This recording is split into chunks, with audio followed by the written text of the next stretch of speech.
Welcome to The Kingstonian, a podcast that profiles people who are passionate about what they do for a living, what organization they belong to, or the community they are a part of. Here is your host, Dave Cunningham. Thank you, Steve. Hello, everyone, and welcome. Okay, time for part 2.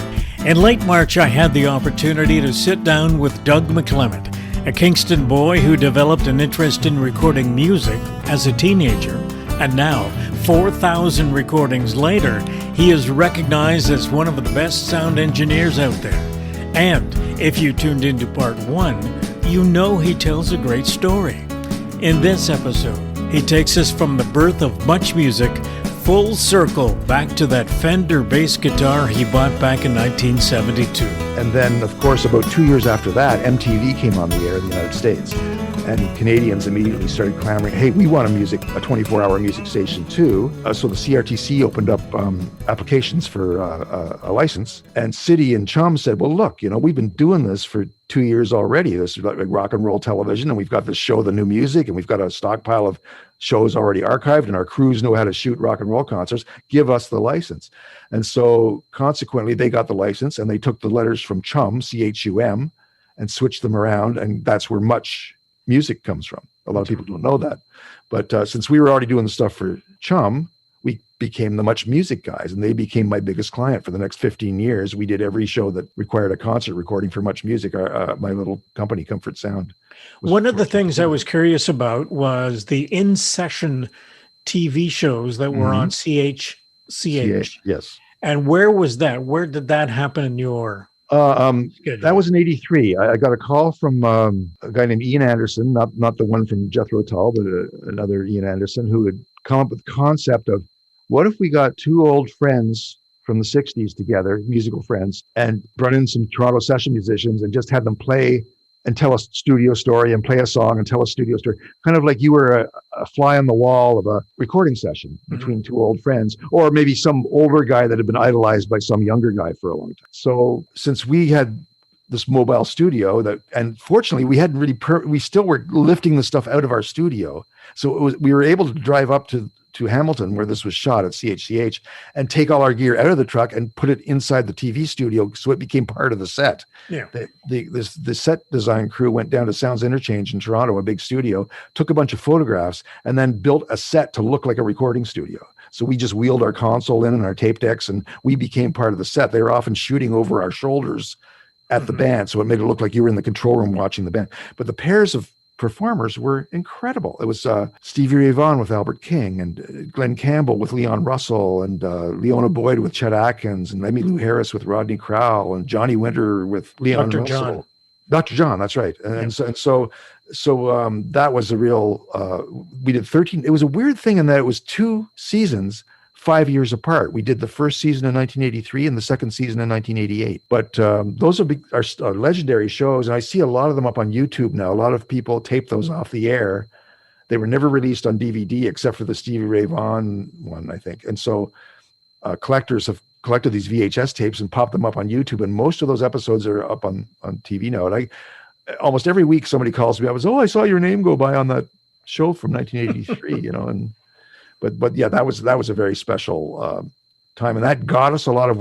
We're such big name artists that people would call up and say, "Well, who have you recorded?" And you can say, "Oh, well, we did Glenn Campbell, and we did Johnny Winter, and we did B.B. King, and oh, okay, well then you can do our band, I guess." So it generated a lot of work for our mobile studio at the time. Over the years, you have recorded a lot of different musical performers. Yeah. Any particular artist stand out that you enjoyed working with, or you thought was doing a good job? There's so many, and sometimes you don't get to meet them at all. They stay on stage, and I'm in the truck, of course, so I don't really see them sometimes. Unless they come out to the truck, I don't really see them. But on a night where the band is really good and the equipment's all working well and the room sounds good and the audience is really into it, it's pretty magical. You almost feel like you're part of the performance in there, like especially if it's going out live. And so I don't know, some shows that I still listen to, Mink DeVille at the El Macombo is one that I like to go back and listen to the Waterboys at the Elmo Combo. There's some TV one. It's almost too many to mention. Joni Mitchell for Much Music was a real thrill for me to record one of my idols. There's just too many of them, because our company now, I mean, we kind of specialize in doing big event television. So we've done the Junos for the last 20 years. We've done the Much Music Awards for the last 28 years, the Grey Cup halftime show for the last 15 years, New Year's Eve in Niagara Falls for the last 6 years, the Country Music Awards for the last 5 or 6 years, the Stratford Festival for the last decade.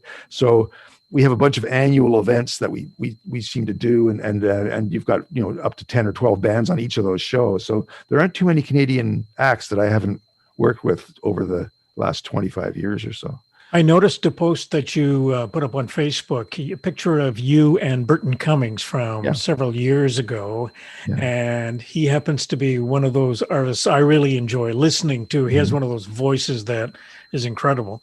And I'm wondering what he is like in the context of your relationship with him over the years. Well, it's funny. I've probably recorded him maybe 15. It's funny. I've been at this so long that there are a lot of Canadian artists that I've recorded 15 or 20 times. You know, now Burton's one of them.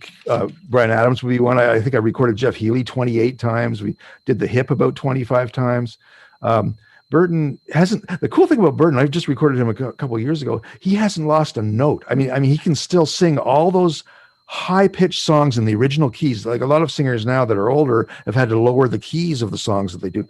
Burton, his tuning is impeccable. I don't think I've ever heard him sing out of tune, and he's funny.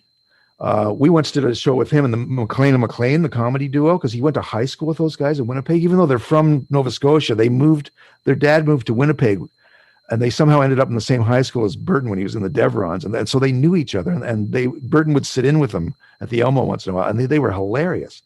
But so he's very funny. And the coolest thing about Burton is that he has an almost encyclopedic knowledge of pop music.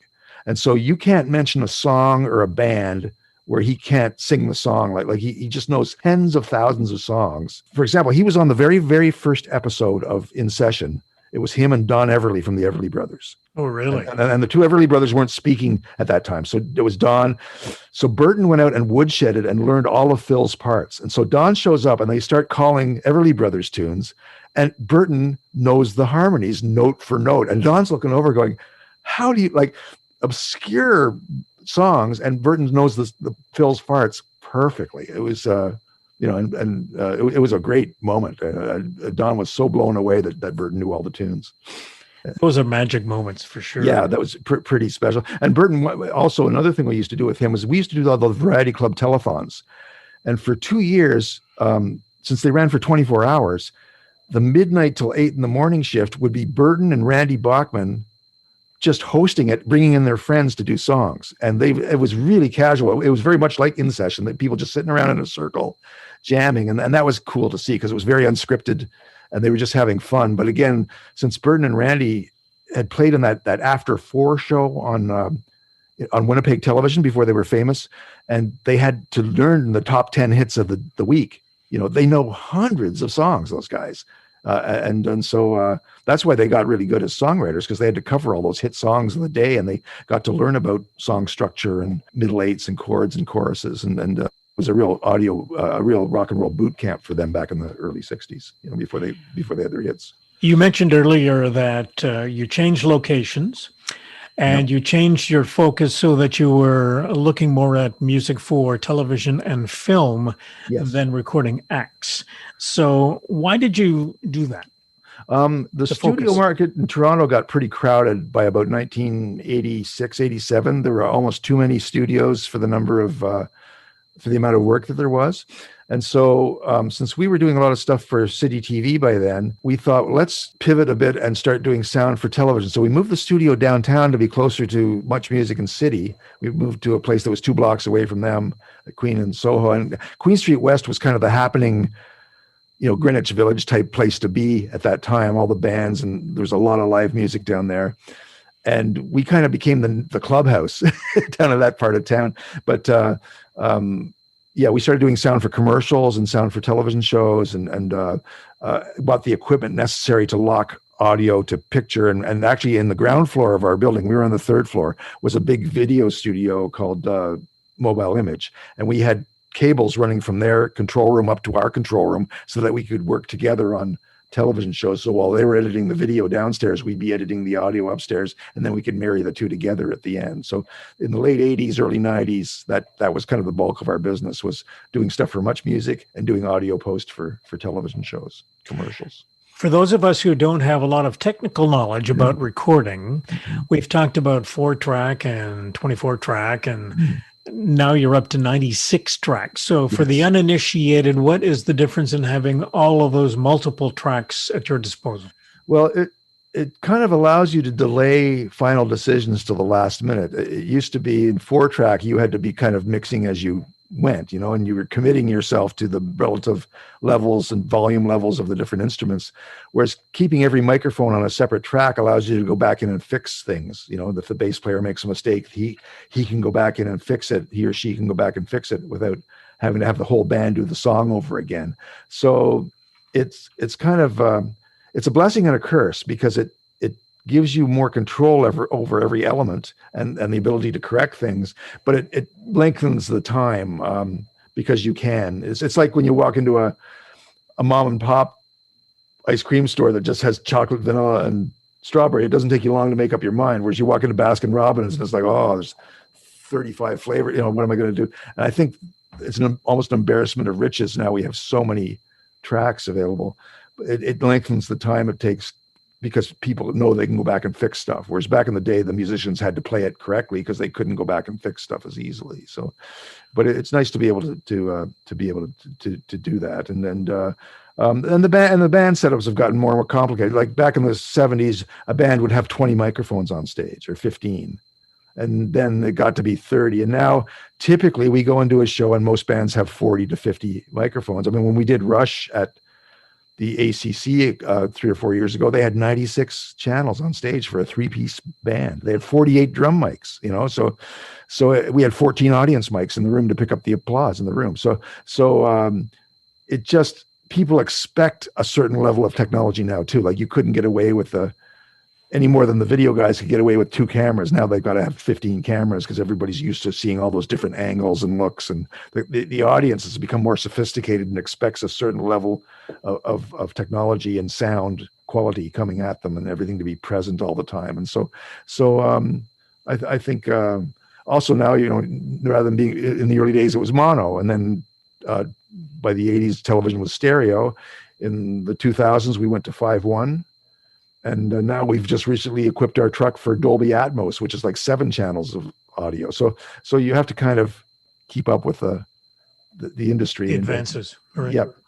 It never stops. It's a technology-based industry, and people's expectations become higher and higher. And even though we're a small market, Canada, Canadians watch mostly American television. So all the shows we work on are being compared with those big budget American shows that cost 10 times as much. So, we do the Junos, and we know people are comparing them to the Grammys, and we know that the other Canadian shows are being compared to American shows all the time. So we have to get every dollar up on the screen to make it look and sound comparable. Otherwise, people just tune out and say, well, that looks like a Canadian production. The lighting's bad and the sound is bad, and I'm not going to watch this. So, we take great pride in being able to deliver really good quality shows for very, very low budgets compared with, when I work on an American show, we did the NBA All-Star game a few years ago with Sting, the halftime show, when it was in Toronto. And the American approach when there's a problem on a big show like that is just to throw money at the problem till it goes away. Like they just, they're asking me, well, how much cable? We had to park the trucks 1,500 feet from the stage. We were parked on the south side of Lakeshore Boulevard. They built a wooden bridge over Lakeshore Boulevard to feed the cables. And normally it's, maybe we can feed 2 cables over for our fiber optic. They phone up, how many cables do you need? Oh, we need 2 or 3. We'll give you 7. So you have some backup. And like Canadian show, that would never happen. You wouldn't have the money to do it, but that's just their approach. The American thing is just, So we're used to kind of making do on much lower budgets, and they're always amazed that we show up with a 3-man crew. They'd have a 7-man crew. That type of thing is the difference. So at some particular point, you get rid of the cube van and you buy a big 32-foot tractor trailer. Well, in between those two was a 5-ton truck, but yeah. What I was going to say is the 32-foot trailer is pictured on your webpage. Yep. And I encourage our listeners just to go and look at the truck and look at the inside of the truck, because it's just phenomenal. We'll give you the webpage, which is www.livewireremoterecorders.com. Actually, livewireremote.com. Oh, sorry. I thought recorders was in there. No. Okay. Now, there's a picture of the big truck, and then there's a picture of the inside of the truck. Is that something you designed? Yeah. Well, by then it was the third truck that I'd built. And also I've done a lot of things with Much where we fly out to Vancouver or fly out to Halifax or fly down to New York and use trucks that are based out of those towns. And so you're always, oh, that's a good idea. That's a good, and so I kind of wrote down whenever I saw a good idea in an American or a British truck. And so when I finally built this truck that I'm in now in 2001, I incorporated a bunch of ideas from other mobiles that I'd seen in the States, especially New York and Nashville and LA.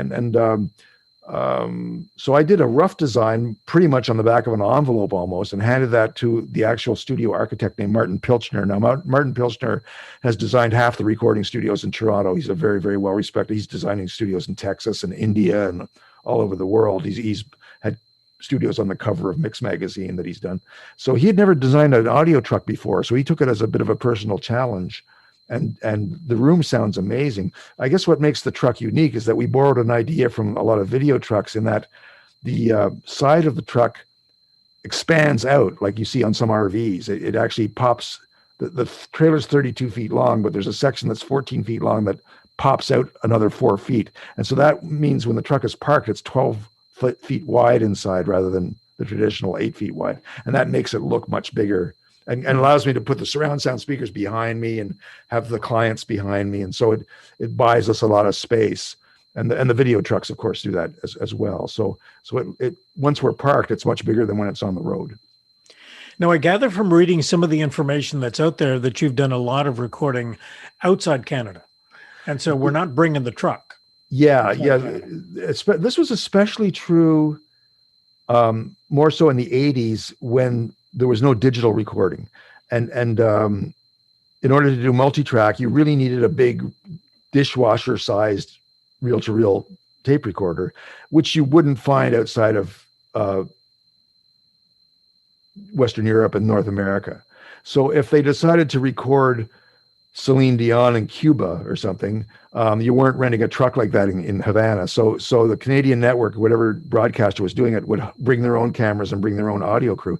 And so we built a little system that would work outside the truck and be shippable in foam-lined road cases. And that rig ended up doing gigs in Cyprus and Israel and Germany and Nigeria and Jamaica. Much Music used to do a show called Snow Job where we would go up the ski resorts. We'd go to like Jasper or Whistler or Banff or Marble Mountain in Newfoundland. And so that gear had to be able to be lifted up a mountain in a gondola. So a truck was out of the question. So to this day, probably half the shows we do are truck shows, what we call truck shows. And then the other half, I just did one of these last week, our portable system gigs where we're set up. It's almost like the old days. I'm set up in a dressing room or in a coat check room or in a kitchen. We just did a documentary about people doing it as a tribute to Oscar Peterson. And so we had a half a dozen of Toronto's top jazz pianists, jazz trios. And it wasn't feasible to bring the truck because of the parking situation where they were recording. And so we just packaged the little portable system and I brought it over in my minivan and was able to record it.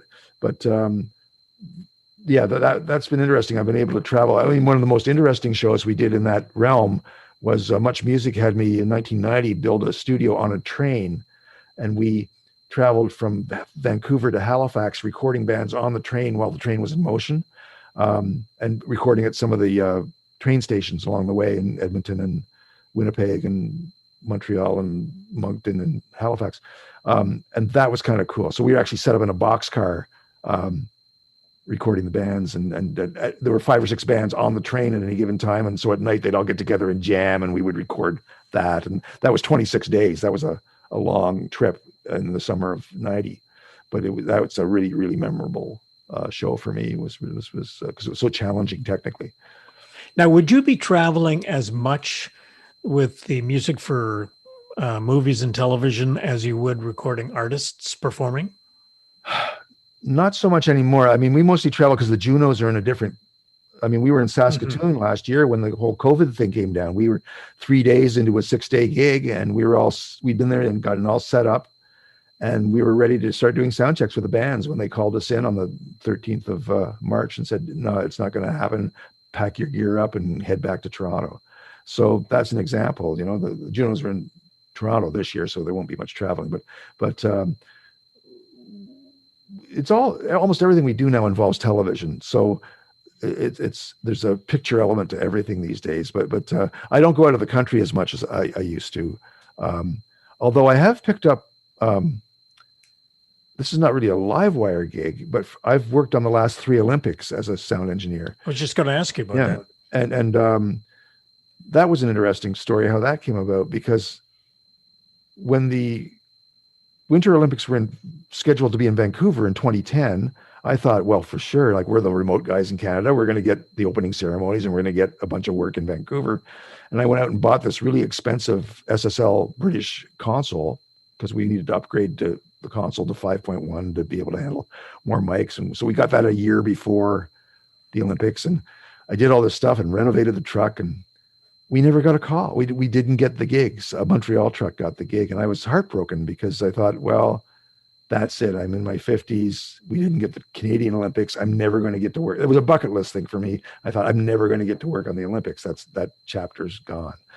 And then a year later, 2 years later, I got a call from a director that I work with, a woman named Sheila O'Brien, who directs the YTV Music Awards and the Pan Am Games, and is a fantastic, does all the fantasy on ice things, you know, the ice skating, figure skating things. We've done hundreds of shows together. She phoned me up. She said, Doug, I just got the gig for doing the medal ceremonies at Sochi, and I get to pick my own crew, my own camera guys, my own audio guys. Are you interested in coming and doing the audio? And I'm like, yes. You know, I'll bring water to the guys who are doing it. You know, I'll set up the mic stands, like whatever, get me on a plane. And so I went out and we did that in 2016. It's 2014.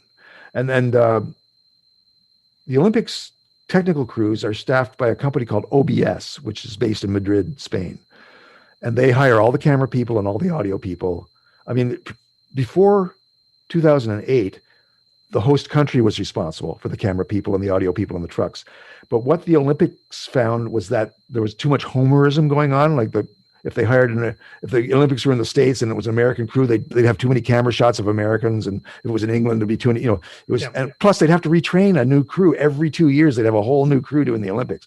So by about 2010 or so, they said, we've got to get our own tech crew for the Olympics. So now they hire all the people. So once I got in with OBS in Sochi, a couple of years later, I said, I emailed them and said, well, I really enjoyed working in Sochi, and I hope I can work with you guys again sometime. And they said, well, Rio's coming up, and we're going to need audio guys for that. And it won't be the same job you had in Sochi, but we'll find something for you to do.